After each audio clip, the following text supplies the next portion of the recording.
The Dialed In Angling Podcast, presented by OnX Fish, Fish USA, Skidoo, Runnings, Minnesota DNR, Strike Master, 13 Fishing, L&M Fleet Supply, and DeWalt.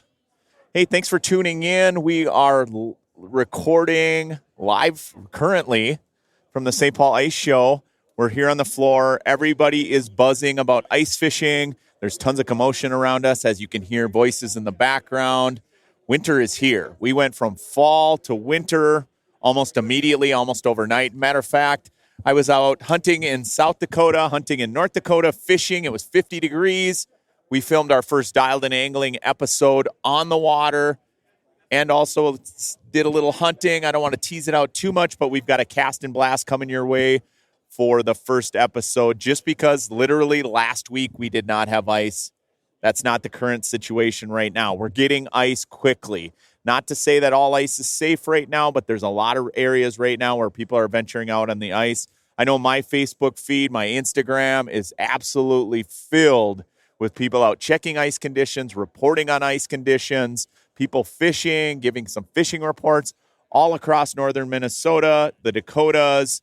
More to come. I know this cold snap that we've had is here to stay. Hopefully we don't get a bunch of snow. I know the forecast, they're looking at least for northern Minnesota right now with some substantial snowfall forecasted for Monday, Tuesday. I really hope that's not the case because we're getting really good ice right now. I spent the last few days on the phone with people up at Lake of the Woods, Red Lake, Leech Lake, all around Brainerd. Of course, like I said, sitting on social media, seeing people's reports, and then, of course, calling them. A lot of my friends are out checking ice right now.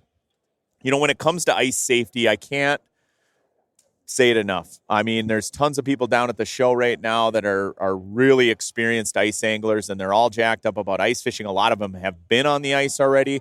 But when it comes to ice safety, you know, here's how I look at it. You have to go prepared. You can't just jump in the truck and grab your electronics and rods and auger and say, hey, it's cold out, we're going ice fishing. You've got to be prepared. And it's just a couple simple things. One, a float suit. I will not venture on the ice without a float suit myself. But in addition to a float suit, you need picks around your neck. That way, if you go in, you can get out. And then, of course, go with a buddy. Have somebody with a rope, a throwable life jacket with a rope, a sled that you can pull behind you a ways. So, you know, that stuff's not weighting you down. And then, of course, go with a buddy. Go with the spud bar, using a spud bar to check every single inch of ice. Because what I'm hearing a lot right now is there's really good ice out there, but there's areas underneath the snowpack in which they're experiencing less than ideal ice conditions, or in some cases around the metro where I'm hearing no ice at all underneath some of that snowpack. You got to use extreme caution. I know I got off the phone with Marcus Quam and some people out in the Dakotas. They're saying they've got great ice in locations where there's not snow. But underneath that snowpack, they're seeing a lot of areas where, you know, it might be 1 to 2 inches, where in other areas they're seeing 5 to 6 inches of good quality ice as of today. And so that's major league varying conditions when you're out there walking. I know me personally, I don't like being on the ice until it's safe, where I know the ice consistency is there. On years like this, where it goes from really warm to really cold quickly, you get those varying ice conditions, and that's when a lot of people get in trouble. I just hope this weekend, as people start venturing out, that if they are going out to a big lake like Red Lake, for example, or they're heading to a destination, that they're going through a resort, they're staying on the stake paths, they're not just doing a DIY ice trip and just because they're jacked up about it and they're seeing their Instagram feeds full of it.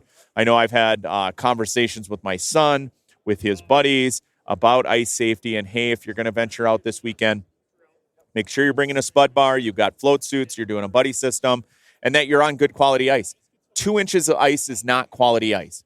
4 inches is what you need to walk on. I always follow those guidelines. 4 inches gives you that bumper room, at least when you're on foot, to get out there. And really, if you start drilling holes in 4 inches ice, that's not a lot. There's not a lot of breathing room there as far as, you know, if you're experiencing thinner ice in other areas, like I talked about, underneath snowpack and that sort of thing. So ice safety first.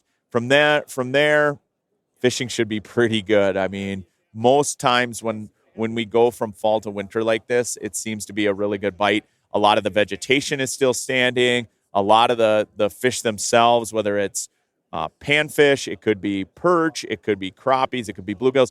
A lot of them are going to still be on those weed lines just because we had such a late fall. The water was warm. We had a ton of sunshine, ton of light penetration. And even now, we had a bunch of this snow before we got ice. And thankfully, we got the snow before we got the ice because that could have really wrecked things. But since we got that snowpack, a lot of that ice is still really clear. There's not a ton of snow on the ice except in southern Minnesota, western Minnesota, out in South Dakota, like I had mentioned. There is some snowpack on the ice.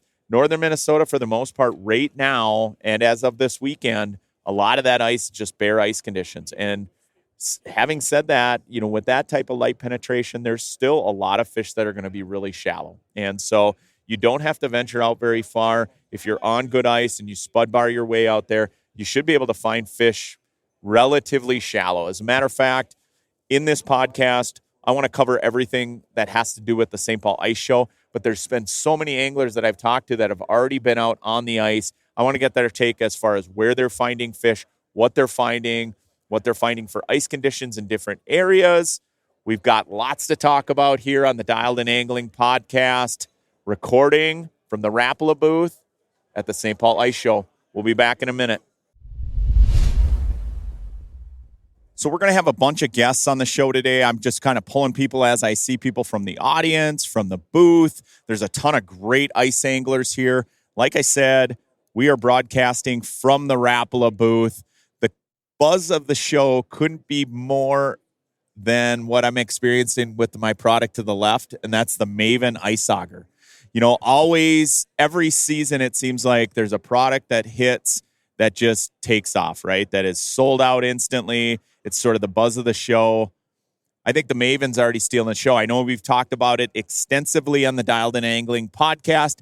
I got a chance to drill with that auger for several weeks last year. As a matter of fact, the worst part about my season last year was turning that Maven back in. I got to drill with them for like a week time period, and they're like, hey, we need that auger back. So my first guest is Chris Britton from Rapala. Chris has been on the show before. Chris, the buzz couldn't be any louder when it comes to a product like it is for the Maven Ice Auger. Yeah, if you're paying attention to social media, there's all kinds of stuff coming out, like directly on our Facebook pages or even our pro staffers. Everyone's ice fishing already, and they're using it. So it's just drumming up all kinds of talk. And the thing is just outstanding. It's a really awesome auger.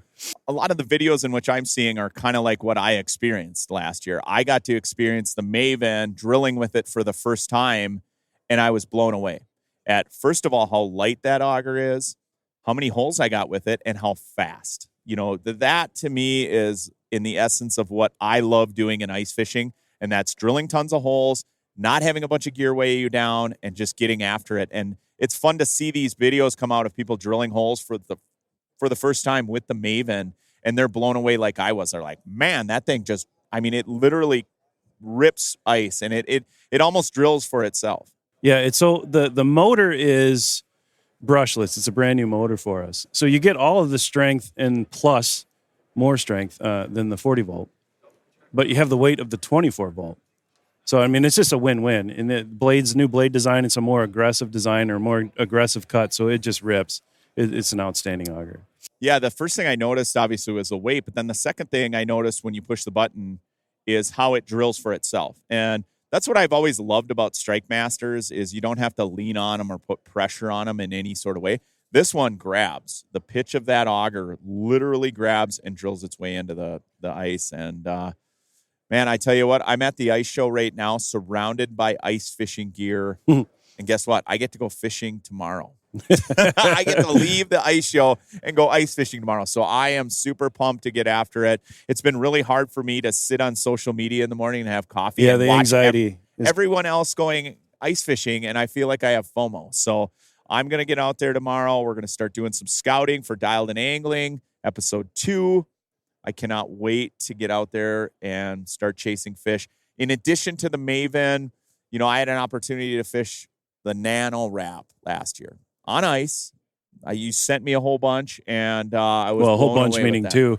Yeah, a whole bunch of samples. There was 3 or 4 in there, but we actually got to do a little filming on Dialed In Angling. If you check out the Red Lake episode, the crappie episode we did last year, we filmed that, fishing with the NanoWrap. That's another product where, I'll walk into Fleet Farm or Shields or any of these retailers. I was just out at Fish USA, and they're already selling them like crazy. It's just one of those products that is going to be a must-have for anglers. That's what I was tying up last night. When I'm going through my rods, there was 2 or 3 rods tied up with just NanoWraps. Yeah, that last year using that or trying the samples, that was the first ice lure that I've used in a long time where I was just really having fun using it. It's just a fun little bait. It's horizontal, it wiggles, it's got great little colors. It kind of has its own little personality. It's super fun to fish. Yeah, I kind of equate it to when I first started fishing rip and wraps. Okay, I put one on and didn't have a ton of experience fishing horizontal baits because Rapala was like one of the first ones to come out with a horizontal rattling bait for ice fishing, right? And so the first time I was fishing the rip and wrap, I started catching fish, and it's just fun to fish. The buzz of that bait. The NanoWrap is along those same lines. Last year I caught walleyes on them. I caught perch. I caught crappies. I had one tied up, because I just wanted to experiment. I caught fish on Mille Lacs. I caught them on Red Lake. I caught fish on Lake of the Woods. I caught fish on small little lakes in back bays, laid ice, right underneath the ice with NanoWraps. Yep. And most of which I didn't tip it with anything. There were select times where I had a certain bite, whether, let's say the bluegills, for example. Bluegills are so inefficient when they feed, right? They hit the sides of baits. I experience it in open water. I experience it on ice. That was one of the times where I tipped that thing with a very small piece of plastic. I didn't want to screw up the action of the bait, but putting one tiny piece of plastic on one of those treble hooks just so those fish could key in on that.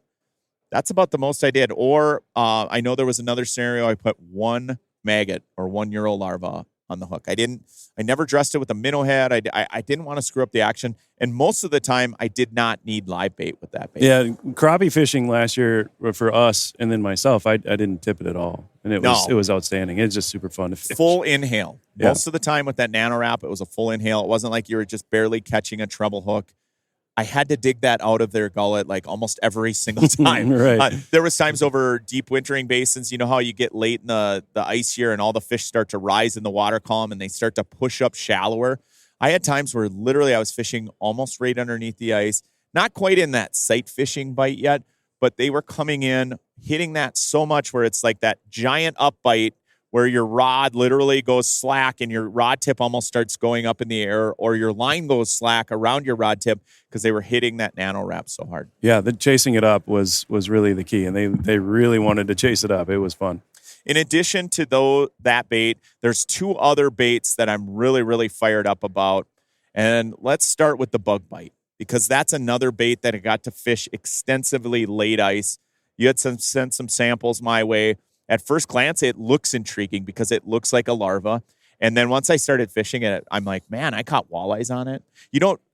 There's so many anglers that don't realize that walleyes feed later in the year on invertebrates, right? And so you hear a lot of anglers talk about catching walleyes on extremely small plastics or panfish lures, or they were fishing over wintering basins for crappies and they started catching walleyes. That's been my experience with the bug bite, is I can catch everything on that bait. I caught walleyes, I caught pike, I caught largemouth bass, I caught smallmouth bass late in the year on Mille Lacs, tons of perch, tons of bluegills.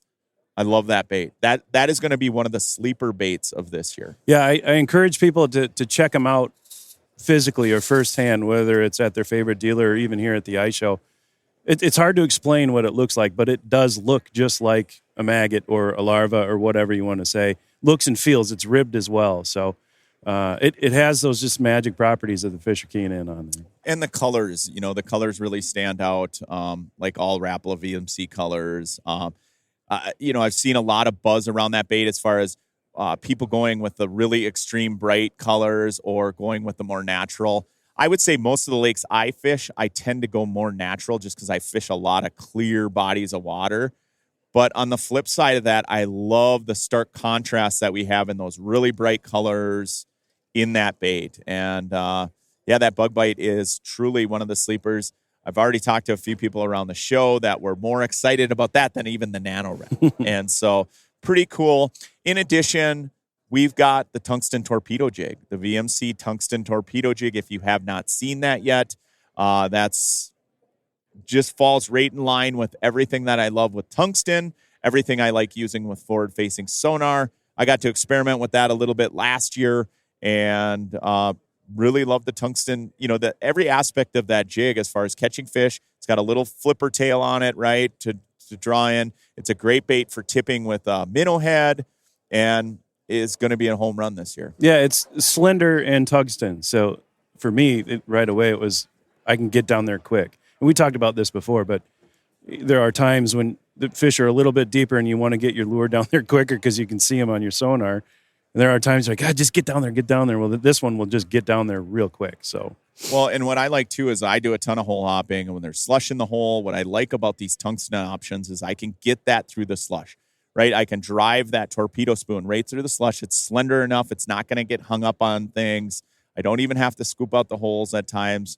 And then I can get that bait down there quickly and get to fishing. I always called it fishing fast. Like when I get into a new area where I'm looking for fish or I want to see if those fish are aggressive, I call it fishing fast. I might have located them with my forward-facing sonar, but I want to get on top of them with my 2D sonar, my Markham, drop that torpedo spoon and get in front of those fish fast, see how aggressive they are, see their mood. You can tell a lot with a fish by if your bait's coming down to them, how they're reacting to it before the bait even gets to them. Yeah, and like you said, just getting through the slush.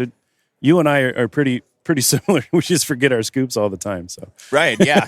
I always say when I'm hole hopping, I don't like to weigh myself down with a bunch of stuff. Right, I tend to use that little Rapala folding scoop more often than I even bring a scoop because.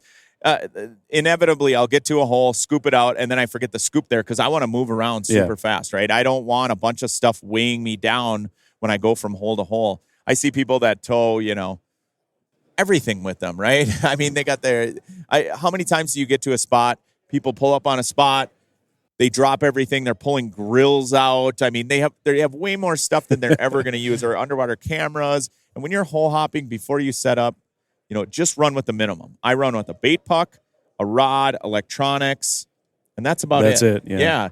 I have been now, obviously, with the new sonar sled and some things coming out with forward-facing sonar. It's nice to have all that stuff combined in your sled, but nothing that you're going to drag or leave behind. Yeah. And so fishing a small tungsten jig like that where you can fish fast, fish quickly, most of the time, even with that flipper tail on there, a lot of times I'm not even putting bait on it. I just want to see how quickly the fish are reacting to my baits. Or if I am tipping it, it's just simply with the minnow head that I can pull out of my bait puck. I don't even have a bait bucket that I'm dragging around. Right. So, perfect.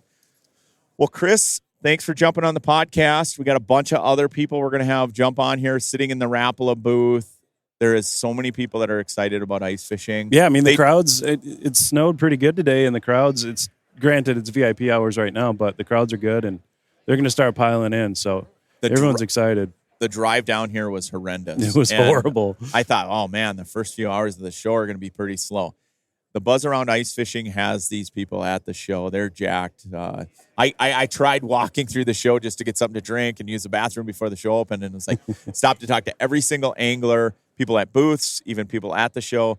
Everybody is so pumped to be out getting ready for ice fishing. And a lot of people, they either already have or they're planning on it in the next couple of days. A lot of people are coming to the show today because they're ice fishing this weekend. Yeah. And so, Chris, thanks for being on the podcast. Thanks, Tony. I think we're going to have Hayes Baldwin next. We're going to talk a little bit about ice conditions with Hayes. I know he's been on the ice with Billy Linder.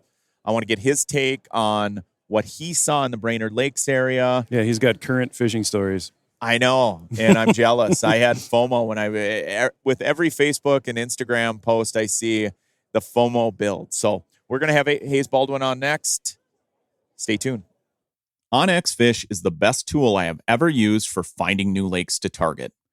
Quickly filter lakes by species, then select trophy potential, high abundance, keeper potential, or high stocking effort to find the fish you are after in the size and the numbers you are trying to catch. Download from the App Store today to get research tools for the serious anglers and beginners alike, giving you the data to target the right lakes and the confidence to get there. Use tools like recent imagery, fishing hotspot data, or the best-in-class weather features that call out current wind, weather, barometer, moon phase, majors and minors, along with precip and more.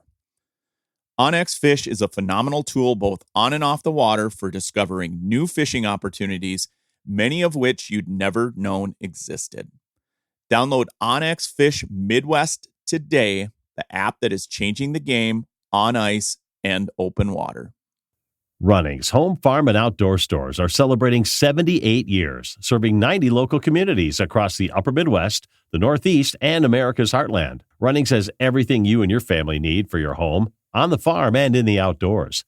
Lawn and garden, hardware, farm and ranch supplies, sporting goods, housewares, snacks, and everything for your pets. Go to runnings.com to find one of the 90 locations near you or shop online anytime at runnings.com. Runnings, your home, farm, and outdoor store.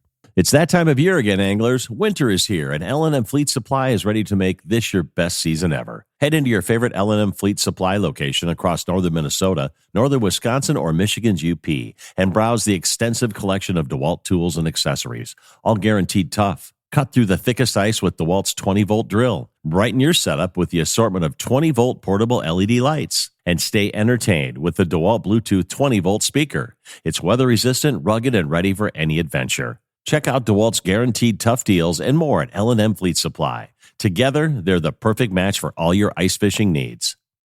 All right, my next guest is Hayes Baldwin.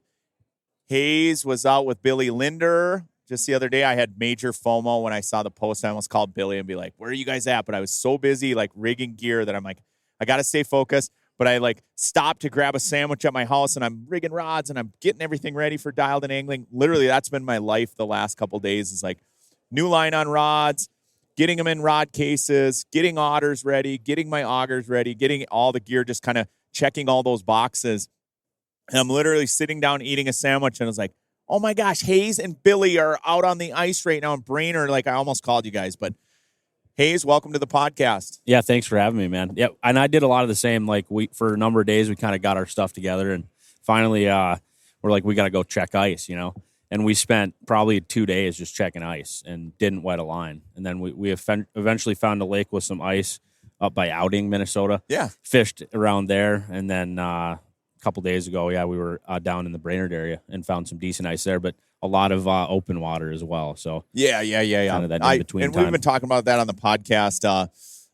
You know, varying ice conditions all over. I know everybody's geeked up to get out, but like safety first. I mean, even this weekend, we just need this cold snap to kind of shear things up. When you go from how warm a temperatures we had to how quickly they dropped, surface temperatures sort of need to adapt. And I've seen this in the past. I've seen it when we get November ice. Everybody thinks, man, this first cold snap, things are good, and they're really not. I know just driving down to the Twin Cities here, there's varying snowpack. And I was talking earlier on the podcast about, you know, how much that will impact making ice, where you get a little bit of snow and there's only 1 inch ice, and everywhere else you're seeing 4 to 5 or whatever it may be. Yeah, and that's a lot of what we saw. I mean, just going around checking, it's like where you'd have a pile of snow, you'd whack that chisel through, it would go through like easily. And right next to it's 2.5 inches ice. And at that point, we kind of look at the lake and we're like, give that some time to heal. Like, yeah, we're on to the next one. And where we actually caught walleyes and found them, that particular lake was half open. I mean, half of it was wide open, and the other half had froze real solid. There was a solid 3 inches of good, clear black ice. So that's the thing. You obviously got to be careful this time of year, you know, on the ice. I mean, yeah.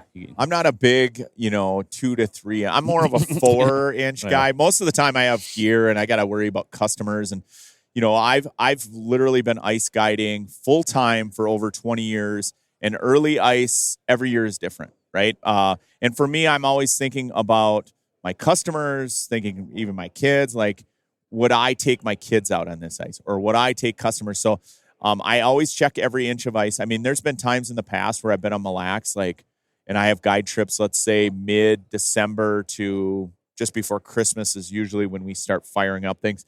And I remember checking ice, and I would literally spud bar 6 or 7 miles of every inch of ice to make sure that my GPS had that path marked. And I've done that for years, and I talk ice safety all the time. First ice is so much fun, but you got to do it right. I always hate the fact where when I'm out there, I've seen people unprepared walking out without spud bars. They just see people. We saw that too, and I'm like, I've noticed that. I'm like, if we could preach one thing on this, it would be like, take your time when you're going out. Definitely go with somebody versus going alone. 100%. Wouldn't you agree with that?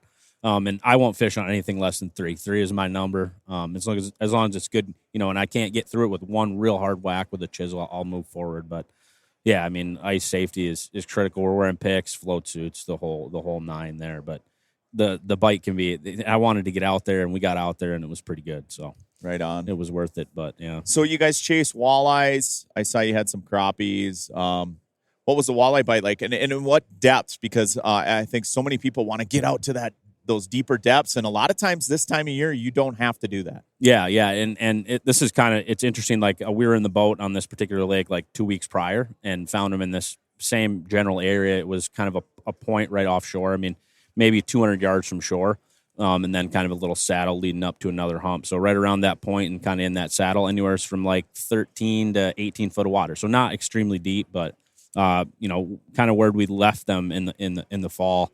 The thing with Brainerd is that window where you catch them is, I mean, we probably sat there for an hour and a half and didn't mark or see anything. And then the sun hits the trees and it's like tip up. It's like, magic hour, a madhouse for 20 minutes. Don't have the luxury of, I spend my summers on Lake Vermilion where we catch fish constantly all day long. And I assume through the ice, that's possible to do that there.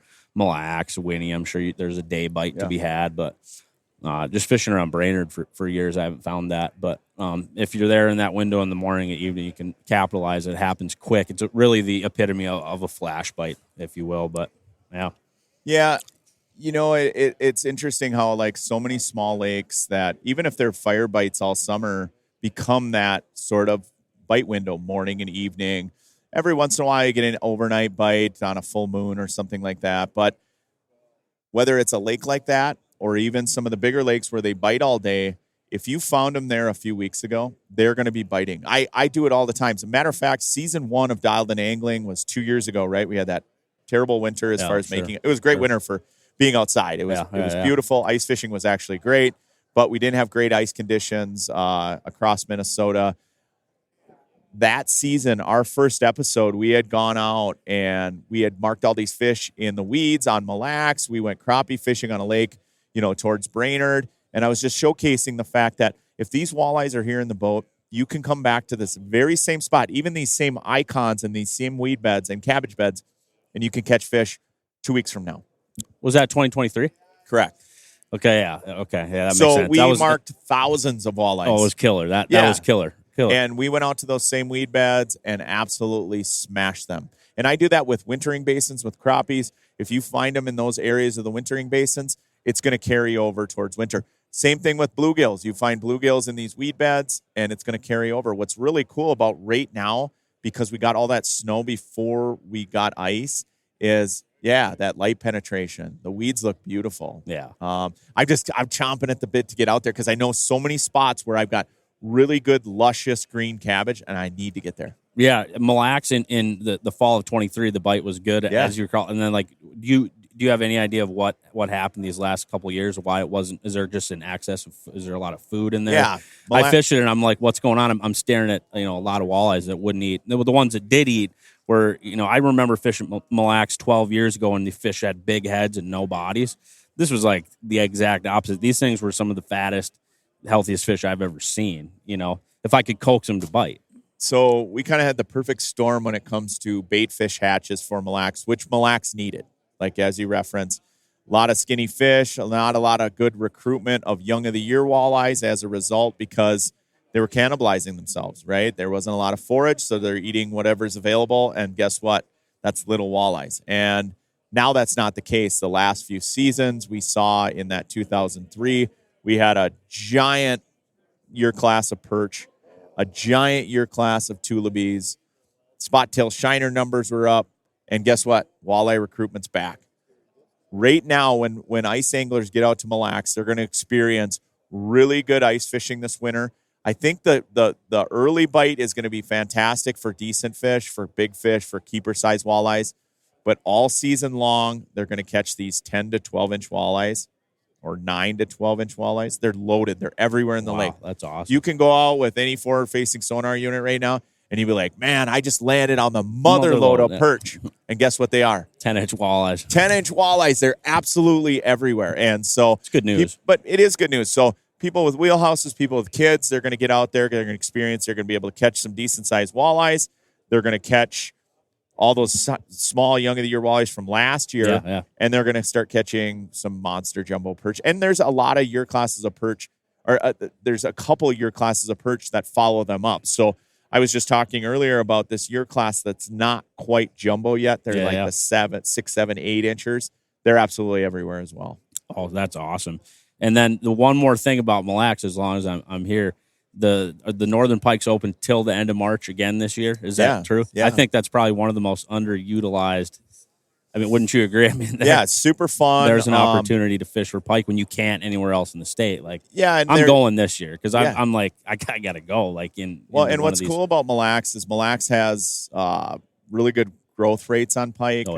Historically, for a number of years, we didn't have great recruitment, and they had a spearing season. They had liberal limits on them. So it seemed like the pike numbers kind of took a hit. But now we've had a protected slot for a while, this 30 to 40-inch protected slot. The limit's 5. For a while it was 3, which was really good. And the pike numbers are rebounding. Yeah. And so if anybody was out there this fall, we caught a ton of pike. It should be a good year. Pike kind of disperse in the winter months, but then come spring, they start coming back to those shallows. And if you can get into those areas where you can still find vegetation or, late time, even flats areas or areas where it's flat and then it dumps off on those edges, those fish will start to return and get ready to do their thing. Yeah, I remember some of the catching pike, not many over the years, but they all seem to be really nice. And I'm like, I got to go, attack that on Mille Lacs. I mean, it's probably maybe one of the more underutilized fish out there, but yeah. So another thing that people can fish on Mille Lacs that they don't know, it's catch and release, but and it's going to be open year round. Is like come this spring, you'll be able to start fishing smallmouth. Yeah. And I don't advocate fishing them in wintering areas. I think people should refrain from that, especially deep water areas, because these fish are susceptible to barrel trauma. But it's interesting. They start moving up on the rocks. Like I see it late ice where they start kind of sliding up on the edge. They get a lot more aggressive. Yeah, they like the heat of those rocks. And last year when I was chasing perch sort of towards the end of the season, it got really warm in March there, and there was no snowpack. And so those bass started sliding up, and I was like, I could see them, and I'm like, you know what? We're perch fishing, but I'm going to cruise over here because I see a bunch of smallmouth. I dropped a jig wrap down there. I was like, wham, wham, wham. I mean, it was just unbelievable. Yeah, this fall I had a chance to go out there twice fishing for smallmouth, and I think the lake is absolutely peaking for. I mean, there was so many 6 to 7 pound fish caught. I mean, it was like I caught a 6 pound 7 ounce fish myself. That was my personal biggest bass I've ever held or seen. I think I've always said this, but I think Mille Lacs is like one of the best, if not the best, fisheries in the state of Minnesota all around. Like. It's super fun because it's close to the Twin Cities. You've got great smallmouth fishing, great pike fishing, great walleye fishing. And it's not just the walleyes that benefit from these really good bait hatches. All the species benefit. And so we need good bait fish recruitment. I think, this influx of zebra mussels in particular, Mille Lacs really had a big effect on bait fish numbers and really the lower food web.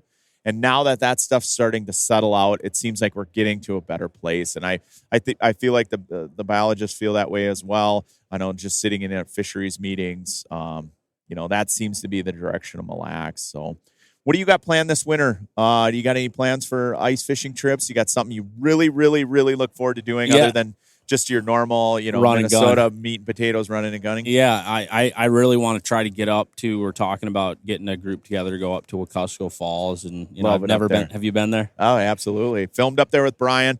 Brian Bogdan is one of the nicest people on the planet. First of all, love it up there. Their fishery. I mean, I saw Nick was up there, and I was so jealous because I know exactly where he was. I watched where he filmed we filmed Dialed In Angling 2 years ago, and just being up there, seeing a little bit of his footage that he posted, with the waterfall there and the river, it truly is a magical place. It's like driving to the North Pole. Yeah, exactly. And the thing up there, it's like the multi-species. I'm a guy that I don't even really care what I'm catching as long as the pole's bent, kind of thing.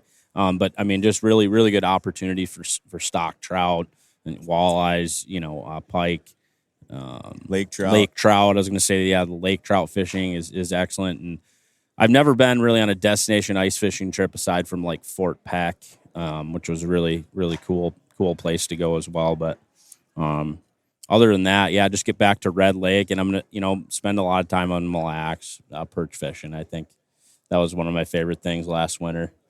Billy and I kind of got out there middle of January and were able to catch. We caught a lot of nice perch out there. So, I love, cool. I mean, obviously I do it for a living. I love to fish, but it seems like you, in the summer, I tend to take more destination trips than I do on ice.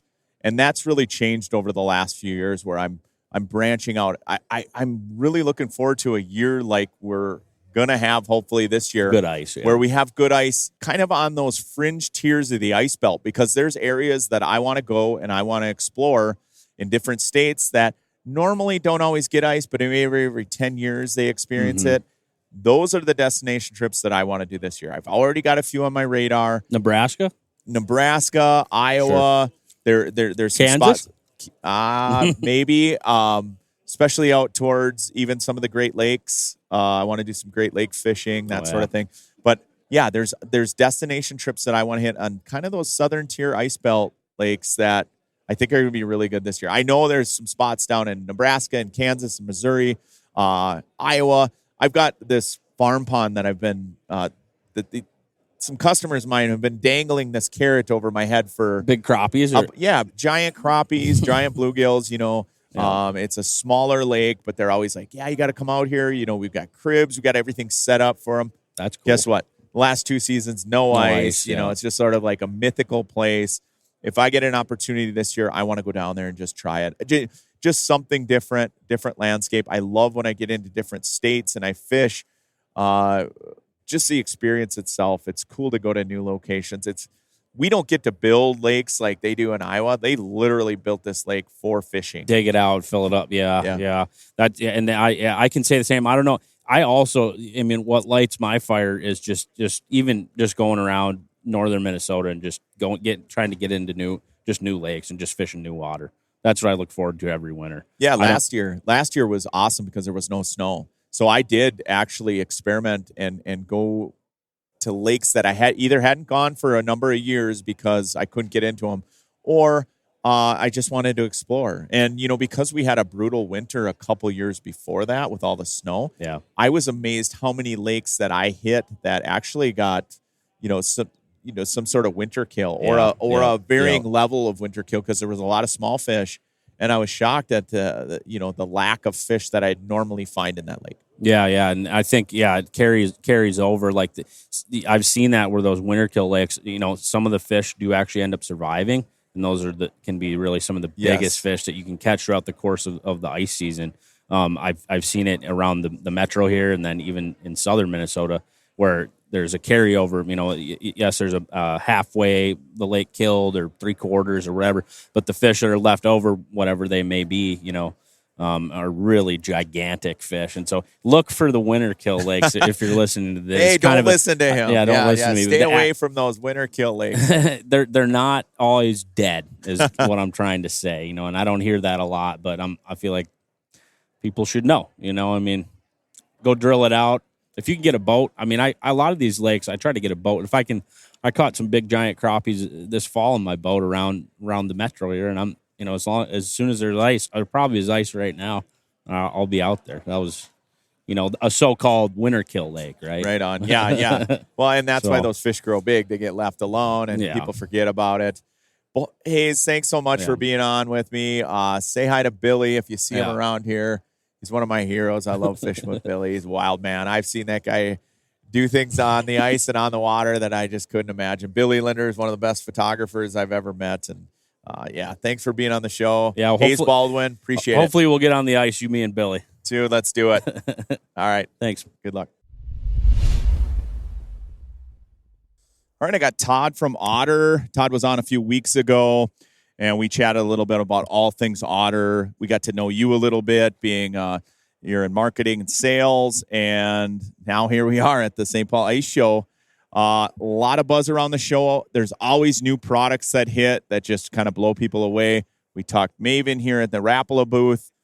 Let's talk a little bit more about Otter products. I know we talked about it a few weeks ago, but just being down at the show, I know the buzz around the sonar sled in particular seems to be just buzzing right now.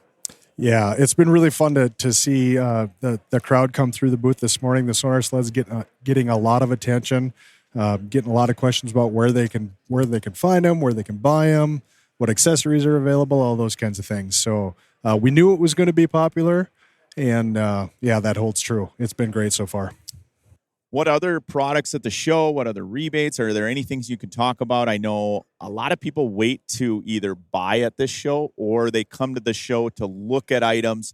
And then when they get out there, they decide what they're going to grab for Christmas items, what they're going to grab for themselves. I buy a lot of Christmas items for myself. I don't know if you know that, Todd, but when it comes to fishing, I always tell my wife, like, this is for the family. We need this, monster lodge for the family, right? Right.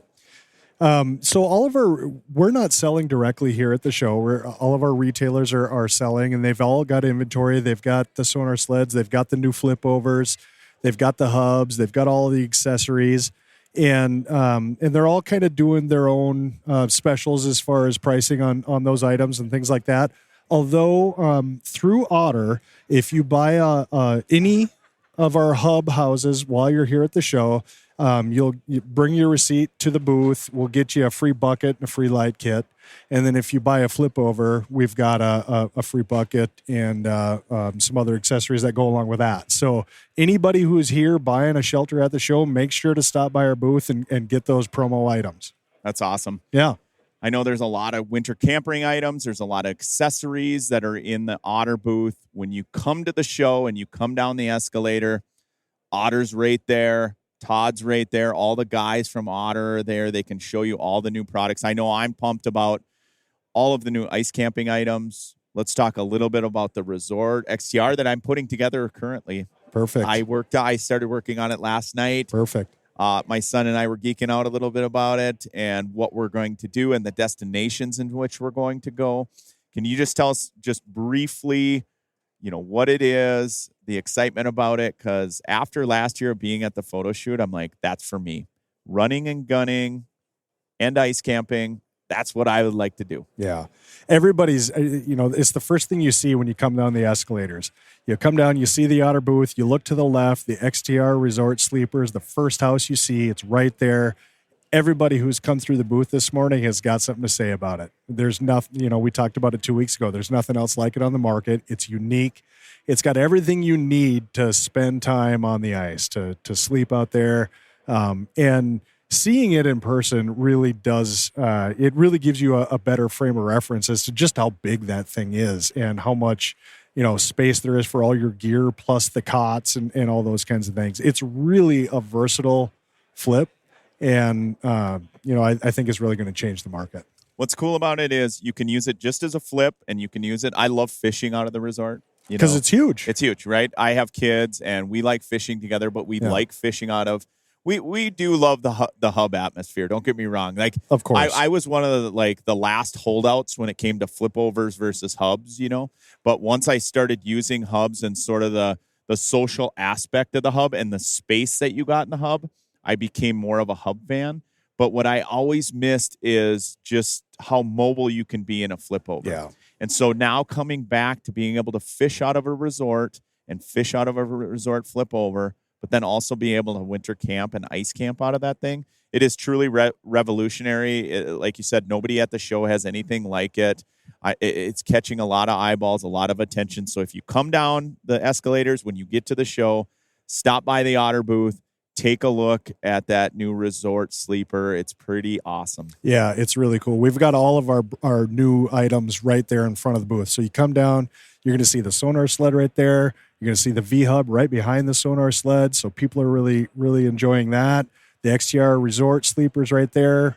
on the opposite side, the Pro XS resort is right there with the bucket seats.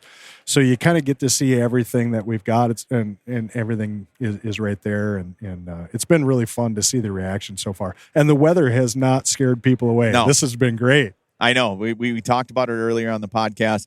We thought it'd be ghost town with the snow. No, heck no. These Winter are is ice here. fishermen. There's guys walking by with otter buckets right now. There we go. They're jacked to go ice fishing.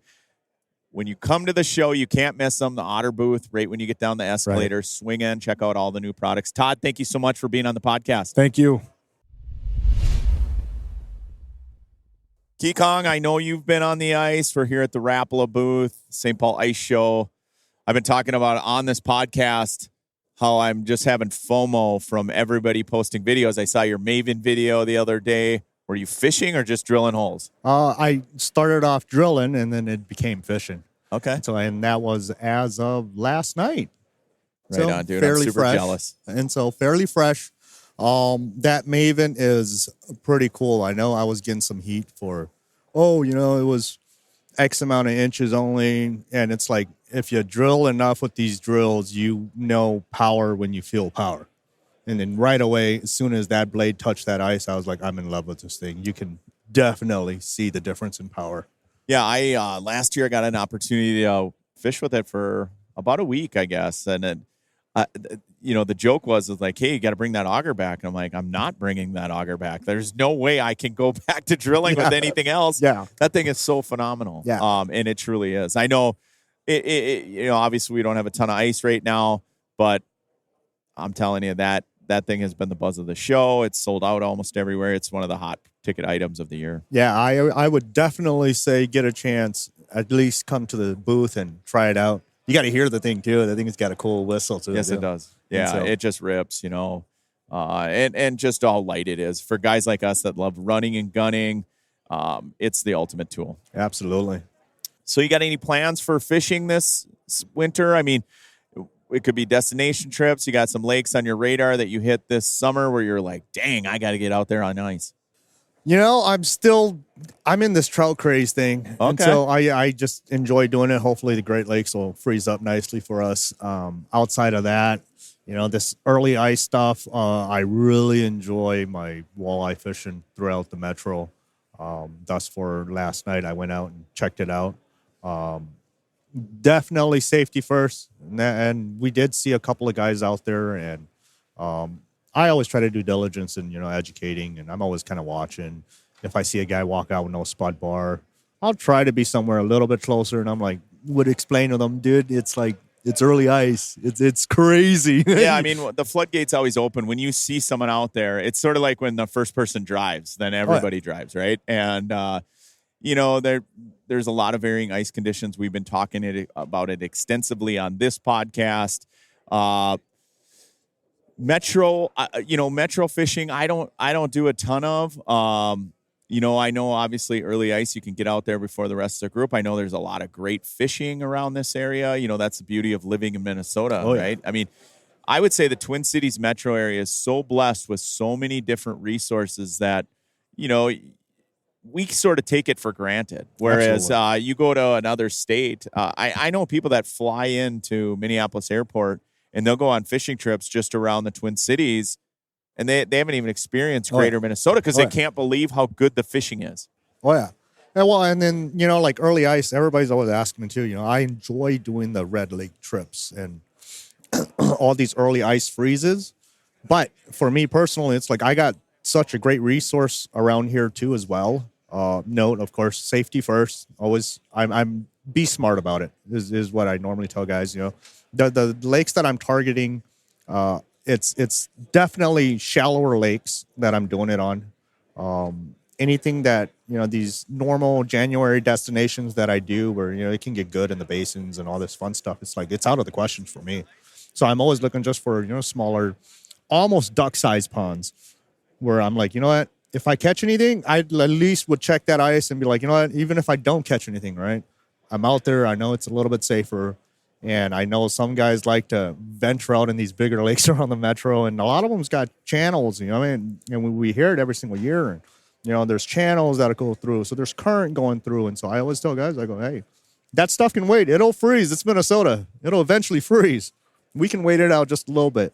And so, and the coolest part is most of my fishing, probably 95 of my fishing now till New Year's, I'm doing it in less than 9 feet of water. Yeah. So, I love fishing shallow water all year long if I can. Yeah. But particularly this time of year, what I love targeting is vegetation. Yes. A lot of stock fisheries. That includes a lot of the lakes around the metro area. I love fishing vegetation, and the fact that we went from really warm, high sun, great temperatures, a lot of that vegetation is in good shape. And so, what are some of the areas you look for? I know you talked about small duck ponds. Maybe some of these, I'm sure a lot of them aren't mapped. I'm sure a lot of them are sort of limited access, but if people are, kind of geeking out over onX fish maps or whatever, they're just sitting, waiting, getting gear ready, without naming lakes. I mean, what are you looking for? And so I'm looking for these like greater flats is what I've noticed. I know textbook kind of says go to a break. I'm actually on the outside of that just for the fact that I can usually find, what I'm really looking for is like stalks of weeds. Not necessarily a big old deal. A lot of it's going to be flat. And if you can get shallow enough, and you'll see like these stalks of weed that'll come up, it may be 8 feet of water and you find the one stalk of weed that goes up like 4 feet high. I will guard that place because they will eventually be there. And the crazy part is last couple of years here, I've been really stuck on this, especially with forward facing, right? Everybody's hitting the basins, and I've noticed that me sitting in shallower water, I'm catching bigger. I'm talking like, you may not catch a lot, right? But man, are they the biggest fish in that lake. And they're like trophy fish too. It's amazing, how many big crappies I'm catching in these shallower waters. Like I said, I know that I'm not catching a ton of them, but when they come through, man, they're just tanks. I noticed that as well. The other thing, it's more of a sit and wait game. It's not a drill holes, move around, make a bunch of noise. I mean, you flip the shelter over or pop up the hub. I also love sight fishing. I have absolutely fallen in love with sight fishing. You were talking trout earlier. Just really dialed in angling has got me more fired up about trout fishing. A couple years ago, I filmed an episode of sight fishing with my buddy Nate Brown from McCardle's Resort, and I forgot how much fun trout fishing is. So that has sort of snowballed into a bunch of lake trout trips that I've been doing, sight fishing in the winter. That has expanded into sight fishing for gills, for crappies, for walleyes, for pike.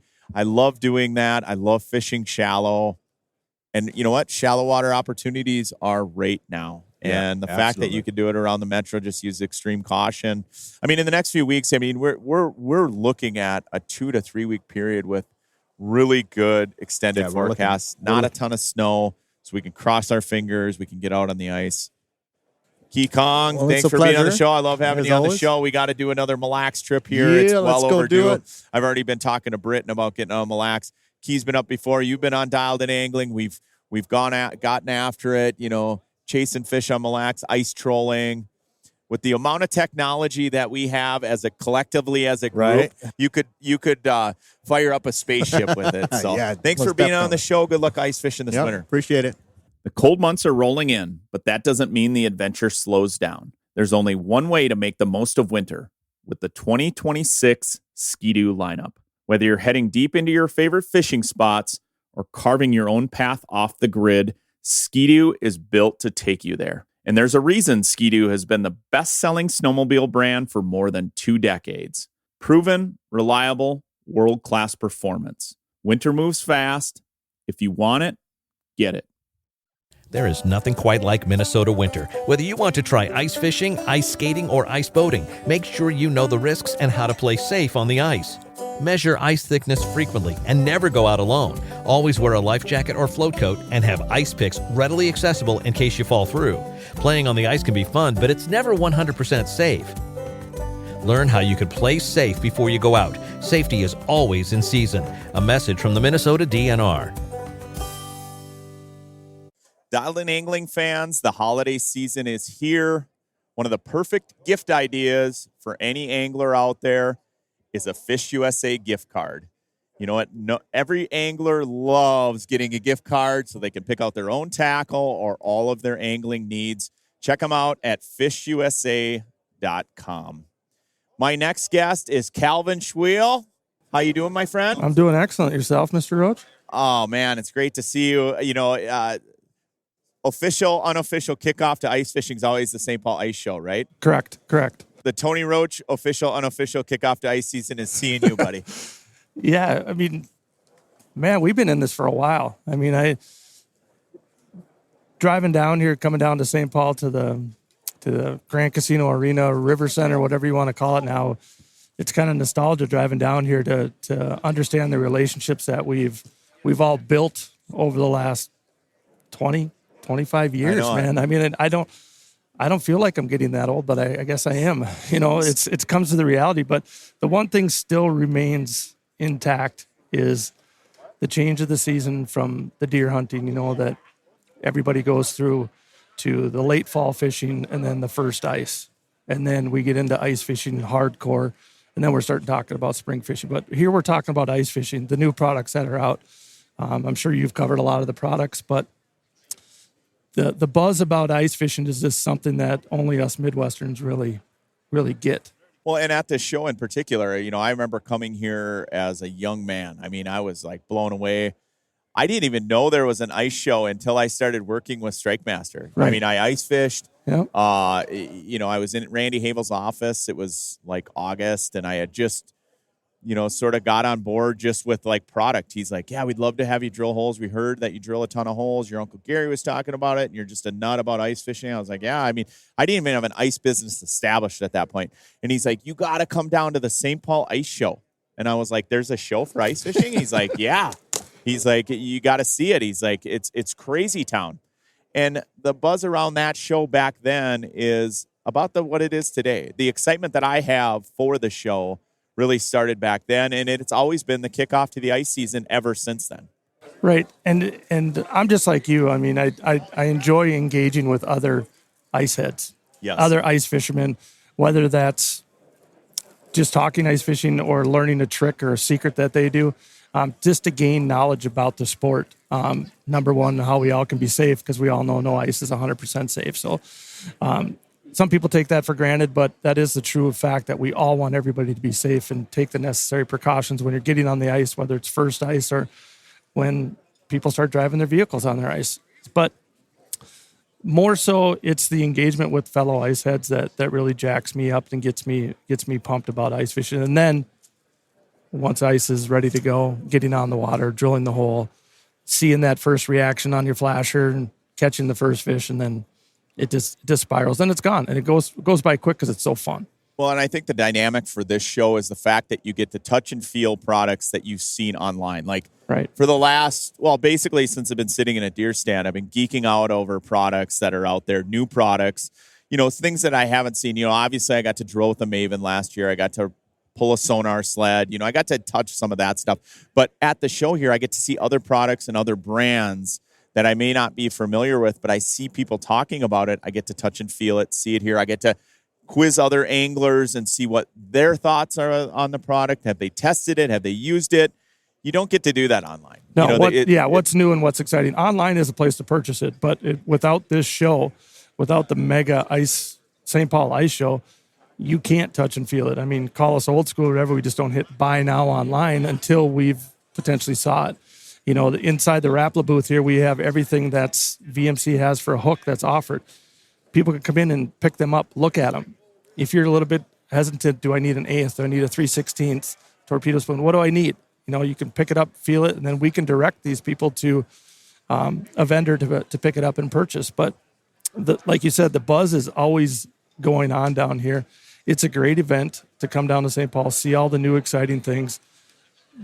I'm excited about it. I was just talking with another staffer here, and was like, what do I need for this year? What's out there? What's new? You know, there's always something, yeah, right? Exactly. I mean, I always think, how can it get any better every year? Not just this show, but like open water shows as well. Or I know you're in the boat business. I always think boats can't get any better. Right. They do. Every single year, there's like things that get better and improve.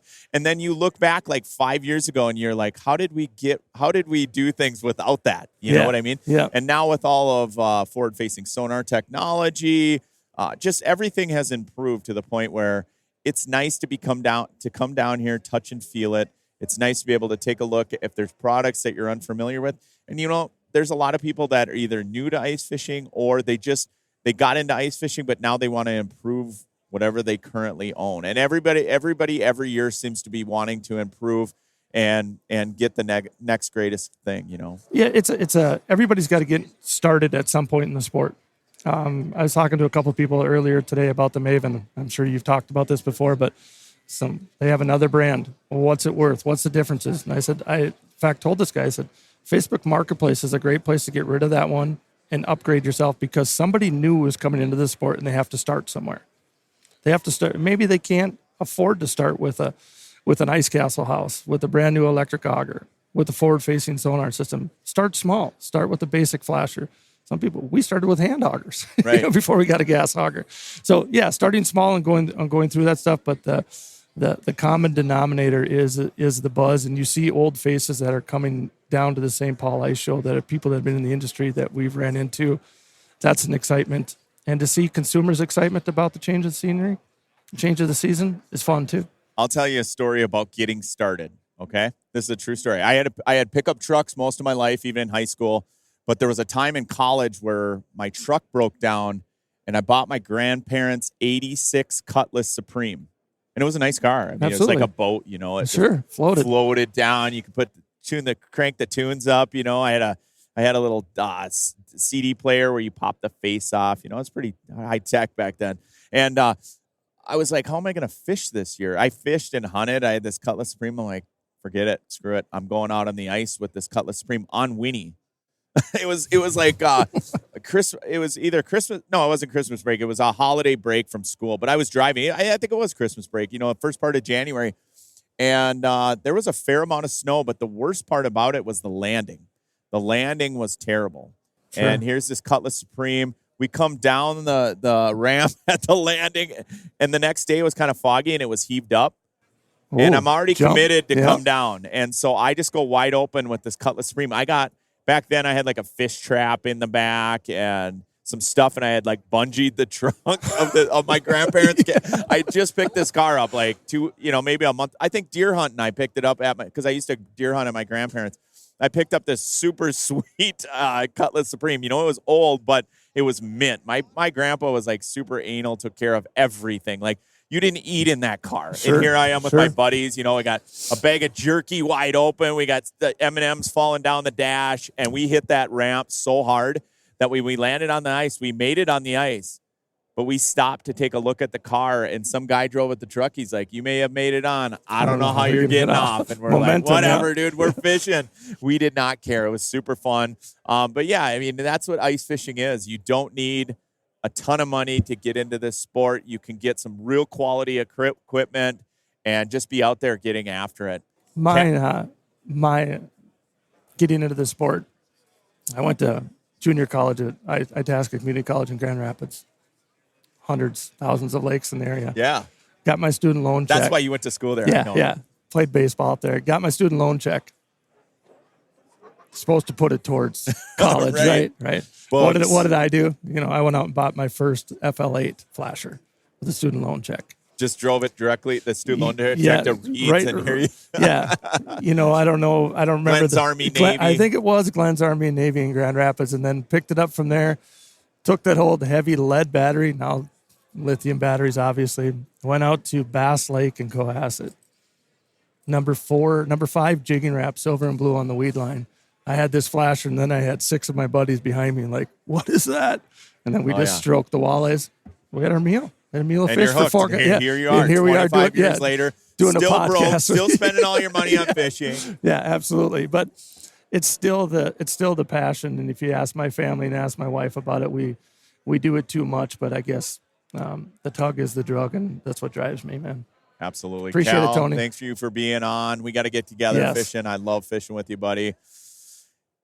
The season's upon us. Yeah, we got to get on the ice together. And I bought a new machine last year, and I'm looking forward to burning some gas. And I got no limits now, man. I'm ready. Awesome. Swing on down to the Rapala booth. Say hi to Cal. We're going to roll out. I think that's it. The show is absolutely getting packed with people at this point. I know a ton of people I want to talk to. I want to walk around, not just the Rapala booth.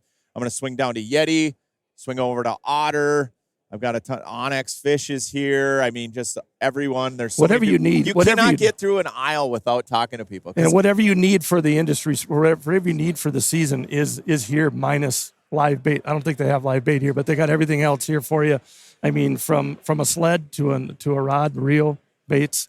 We see people walking around with buckets. If you're the first 100 people here at the show, you get a free bucket. I know it, man. This is it. This is the epicenter of ice fishing. It kicks off now. I think everybody's hit a feverish pitch when it comes to ice fishing fever, just based on the weather, the extended forecast, all the reports that we're getting from Red Lake, Lake of the Woods, Leech Lake, Brainerd, metro area. Everybody's starting to experience some sort of safe ice level. I can't stress enough to use extreme caution if you're going out early ice, spud bars, float suits, going with the buddy system, all of that. But ice fishing is here. If you're coming down to St. Paul this weekend, swing by all these booths. People like Cal, myself, a lot of other great anglers are down here. It seems like every booth you go to talk to, you talk to people that you enjoy talking to for a long period of time. You get a ton of information, like you said, and also you get to touch and feel all these products. It's the kickoff to the ice season. And guess what? It's also the kickoff to Dialed In Angling. This week, I teased it out a little bit at the beginning of the podcast. We're actually on open water. We did a little bit of open water fishing with our friend Marcus Quam out in South Dakota. We caught some walleyes. Marcus takes us on a little adventure there. And then guess what? Cast and blast? Cast and blast, Nice. baby. We killed some pheasants. So you're going to want to tune in to Dialed In Angling. Of course, check us out on social media. I'm going to be hitting the ice this weekend myself. We're going to be running up to northern Minnesota. We're going to start scouting for episode 2 of season 3. It's here, Dialed In Angling. We appreciate everybody listening to the podcast and tuning in each and every week. Good luck fishing, everybody. Until next week, I'm Tony Roach. This has been the Dialed In Angling podcast.